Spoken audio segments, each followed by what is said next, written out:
పిల్లలకి ఎలాంటి ఇబ్బంది లేదు ఈరోజు, ఎందుకంటే డైరెక్ట్ యజమాని అకౌంట్లో మేము వేస్తామని హామీ ఇచ్చాం. రైట్, ఆల్రెడీ ఫైనాన్స్ కూడా కేటాయించాం.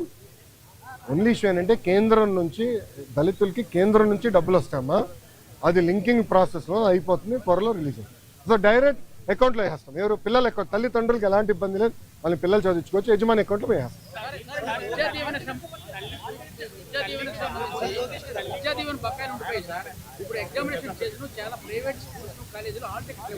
ఒక నిమిషం, ఎవరు ఇవ్వట్లేదు నాకు చెప్పండి, కఠినంగా యాక్షన్ తీసుకుంటా. ఒక నిమిషం, నేను యాక్షన్ తీసుకుంటా. ఒక నిమిషం, నేను యాక్షన్ తీసుకుంటా. ఒక నిమిషం అమ్మా, నేను పూర్తి చేయనండి. సార్ ఆగండి సార్.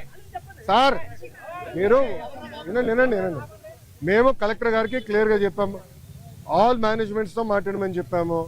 ఎవరిని అట్లా చేస్తే కఠినంగా మేము యాక్షన్ తీసుకుంటాం, దాంట్లో ఎలాంటి సందేహం లేదు.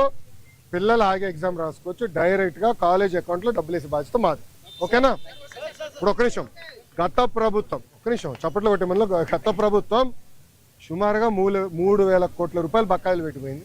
ఎందుకు పెట్టారో వాళ్ళని అడగండి, కోడిగుడ్డుని అడగండి ఒకసారి, ఎందుకు బకాయిలు పెట్టిపోయినాడు. 3,000 కోట్ల రూపాయలు మేము కట్టాల్సిన అవసరం, కడతాం, టైం పడుతుంది.